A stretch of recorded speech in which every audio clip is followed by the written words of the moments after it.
नमस्कार दोस्तों, जैसा कि उदयपुर में आपने हाल ही में एक चर्चा ज़ोरों पर सुनी होगी और वीडियो भी देखी होगी और कई अखबारों में उसके सुना होगा कि एक पत्रकार ने स्कूल परिसर में घुसकर जबरन वीडियो बनाकर राशि वसूलने का प्रयास किया, जिसे लेकर प्रिंसिपल ने भी उस पत्रकार पर केस कर दिया कि बिना अनुमति के स्कूल में घुसना और तोड़फोड़ की।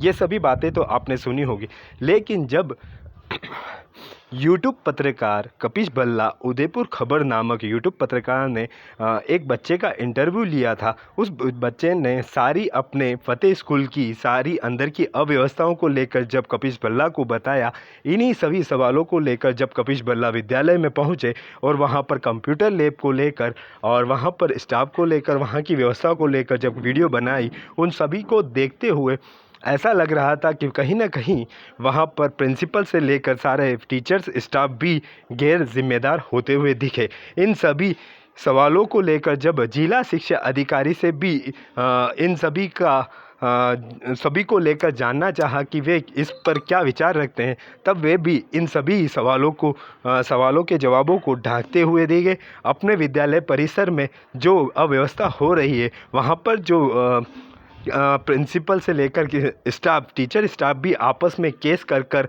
वहाँ पर जो अव्यवस्था बच्चों के प्रति गैर जिम्मेदाराना रवैया अपनाते हुए वहाँ पर और जब वहाँ पर बच्चा कहता हुआ ये दिख रहा है कि टीचर भी समय पर नहीं आते हैं, कई बार अनुपस्थित रहते हैं, वहाँ पर अंदर ही आपस में ही किताबें चोरी हो जाती है। इन सभी सवालों को लेकर शिक्षा अधिकारी महोदय से जब पूछा गया तो वे इन सभी सवालों को घुमाते हुए दिखे और अपनी कमी को ढांकते हुए दिखे, जिससे ऐसा लग रहा है कि ये पूरा परिसर आपस में मिलकर इन बच्चों के भविष्य को धुंधला करता हुआ दिखाई दे रहा है। सुनिए जिला शिक्षा अधिकारी द्वारा दिया गया बयान।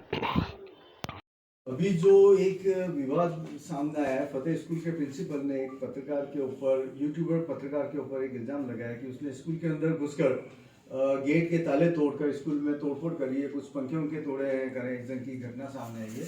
आप जरा इस बारे में आपको क्या जानकारी, आप जरा अपना पक्ष रखें, आप बताएं। जब ये समाचार पत्र के माध्यम से इस तथ्य की सूचना मिली तो हमने प्रिंसिपल से इस विषय में अपना पक्ष तथ्यात्मक रिपोर्ट के साथ प्रस्तुत करने को बोला है, जिसमें वो हमें प्रस्तुत करेंगे। तो फिलहाल अपडेट तो ये है। लेकिन सर, अभी जब तक आपके सामने रिपोर्ट आएगी, या तो उनको आज तीसरा दिन है, पत्रकार को वहां पर जो है पुलिस थाने के अंदर 3 दिन से बंद कर रखा है, वो उस चीज को अब ये जो भी आपके सामने भी ऐसा क्या कारण है कि उन्होंने लेट रिपोर्ट पे अभी तक आपको रिपोर्ट पेश नहीं करी?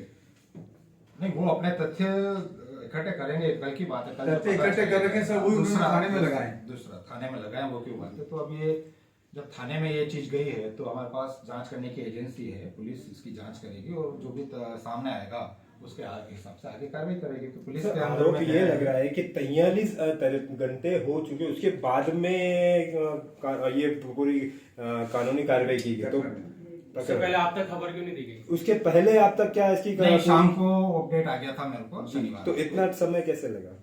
नहीं, वो तो वो देंगे ना, सुबह वो तो दे रहे हैं ना, उन्होंने बता दिया मुझे। मैंने भी अखबार में आई थी न्यूज कटिंग, सामने आ गई थी, उनका एक ग्रुप है उसमें भी हमें पता चला। आपकी तरफ से क्या कार्रवाई की मांग कर रहे हैं आप पत्रकार के ऊपर? नहीं, पत्रकार के ऊपर कार्रवाई की मांग हम नहीं कर सकते ना, वो तो प्रिंसिपल ने जब दिया है तो कानून अपने हिसाब से काम करेगा। और यदि इसके अंदर कोई दूसरी चीजें सामने अगर उजागर होती है तो उसके ऊपर आप अपने अधिकारी के ऊपर क्या कार्रवाई? पूरा प्रोसीजर है, अगर ऐसा है तो विभागीय कार्रवाई जांच कमेटी बैठेगी और वो भी अपनी कार्रवाई करेगी। सुनने में ऐसा आ रहा है कि इन्हीं प्रिंसिपल साहब के ऊपर पूर्व में भी कोई चार्ज, ऐसी कोई कार्रवाई की मांग की गई है और उनको इसमें दोषी पाया गया है, तो उसके अंदर विभाग ने इसके ऊपर क्या कार्रवाई करी है? बिल्कुल, ये प्रिंसिपल लेवल की जो भी बात होती है वो निदेशालय स्तर से निस्तारित होती है। इसके लिए यहाँ जो भी कमेटी बनी, जो भी जांच हुई है, उसकी सारी रिपोर्ट निदेशालय को प्रेषित कर दी गई। इसमें तो कोई समय सीमा तय होती है कि ऐसा कोई किसी भ्रष्ट अधिकारी के ऊपर या जिसके ऊपर ऐसे इल्जाम लग रहे हैं, तो क्या उसके ऊपर कोई निष्कासन की कोई ऐसी नहीं है कि उसका या तो ट्रांसफर किया जाए या उनको सस्पेंड किया जाए, ऐसी कोई कार्रवाई नहीं होती है? वो निदेशालय स्तर से ही इसके पूरे आदेश मॉनिटरिंग वहीं से होती है। सर, जैसा कि क्या आपने वो जो पत्रकार द्वारा या यूट्यूब पत्रकार द्वारा जो वीडियो वायरल किया गया है उसे आपने देखा? नहीं, वो मेरे प्रसंग ध्यान में नहीं है। उसमें ऐसा बताया जा रहा है, एक बच्चे ने उसमें यूट्यूब पत्रकार को कहा है कि हमारे स्कूल में कई टीचर्स भी अनुपस्थित रहते हैं और जो लैब है कंप्यूटर लैब वो पूरी अस्त व्यस्त है, उसी को लेकर वो पत्रकार वहां पर पहुंचे थे। तो उस लैब को लेकर आप क्या कहना चाहेंगे और क्या वो ऐसी यदि कोई कमी कहीं भी विद्यालय में होती है तो उसका एक प्रोसीजर होता है। तो आप सर, संस्था प्रोसीजर, प्रधान को आप जो लिखिए प्रोसीजर के और बारे में कह प्रोसीजर रहे हैं हमें भी बताएं ताकि हम उसके अनुसार कार्रवाई होती है। नहीं सर, आप जो प्रोसीजर की बात कर रहे हैं, हम पत्रकार हैं, अगर पत्रकार उस चीज को उजागर करना चाहे और आपका अगर कोई भ्रष्ट अधिकारी जिसके ऊपर ऑलरेडी चार जांच का चल रहा है, अगर वो जाके पुलिस के सामने कंप्लेंट कर देता तो क्या एक पत्रकार आपकी नाकामी को उजागर ना करे? इसका तो ये मतलब हुआ कि आप पत्रकारों को दबाना चाहते हैं पत्रकार वाली बात छोटे नहीं केस है, करके। जो इसका एक तरीका होता है, प्रोसीजर होता है। सर, तरीका तो आपने बताया, आपने बीकानेर भेज दिया तो उसके ऊपर तो जो भ्रष्ट अधिकारी है जिसके ऊपर ऐसी हो रही है उसको तो हमने कोई काम जो हो नहीं रहा है। हमारी तरफ से विभाग के द्वारा जो सीमाएं हैं वो सारी हमने आपको बता दी है और आगे विभाग क्या कार्रवाई करेगा मतलब ये हो गया कि जो भ्रष्ट अधिकारी है वो तो कुर्सी पे बना रहेगा और जो पत्रकार अगर उसको सच्चाई का सामना करना चाहता है उसको आप पुलिस के कंप्लेंट करके उसको जेल भेज देंगे। नहीं, हमने ये कहना चाह रहे हैं ना, हमने ये एक तरीके कार्रवाई नहीं की है। वो प्रिंसिपल ने अपने विवेक से जो सर, आप कहना तो इसी ढंग से चाह रहे हैं लगभग। नहीं, वो आपकी व्याख्या है। अब आप इसका क्या व्याख्या नहीं सर, आपकी आपका तो जवाब मिल रहा है उसको हम बता रहे हैं। हमने तो हमारे प्रोसीजर में जो चीज आती है उसका आप अपने अधिकारी को बचाना चाह रहे हैं और एक जो आपकी कमियों को उजागर अब करना जैसे चाह रहे हैं, आप कह रहे हैं ना ये प्रकरण हुआ है तो डेफिनेटली इसमें जब तथ्यात्मक रिपोर्ट आएगी उसके आधार पर एक जांच कमेटी बैठेगी, वापस इस चीज का पूरा तो जैसे जो चार पूर्व में 4 केस तो ठंडे बस्ते में गए, ये भी जाएगा? कोई ठंडे अवस्था में नहीं है, पूरी प्रक्रिया है। जब कार्रवाई नहीं हुई है सर, 4 केस हो गए उसमें कोई कार्रवाई नहीं हुई तो आप ये 5 हो सर गया। ऐसा क्या कारण है कि आपस में ही वहां पर जो है टीचर्स आपस में केस कर रहे हैं? अब वो इसे विद्यालय लेकर क्या प्रशासन का विषय है, वे उसे देख रहे हैं और हमारे भी संज्ञान में अगर ऐसी कोई चीज आती है तो उस पर विभागीय सर कार्रवाई।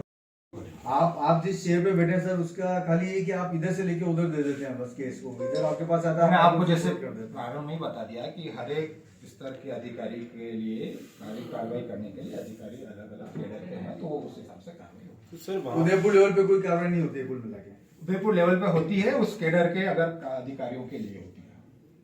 ये अभी उस कैटर में नहीं आते, ये ये ऊपर के मैंने लेवल आपको पे। पहले ही बता दिया, प्रिंसिपल के लिए जो है निदेशक महोदय के वहाँ कार्रवाई होती है, जो रिपोर्ट के अनुसार वो प्रसंग आता है। तो सर वहां पर अगर अनुमति लेनी पड़ेगी या वहां पर जाकर पुनः देखना पड़ेगा जो इस वीडियो में बताया जा रहा है जिस तरह से तो इसीलिए वही तो कह रहे हैं ना, आपने जो बात रखी है तो उसके लिए जांच कमेटी इन सारे तथ्यों का अवलोकन करेगी ना।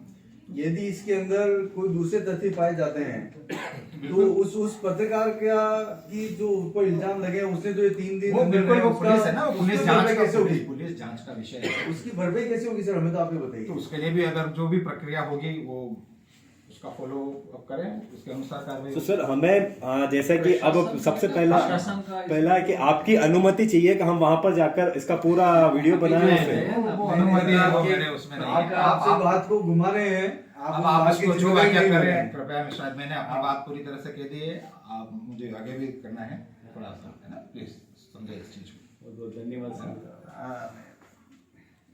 लाइव उनको हाँ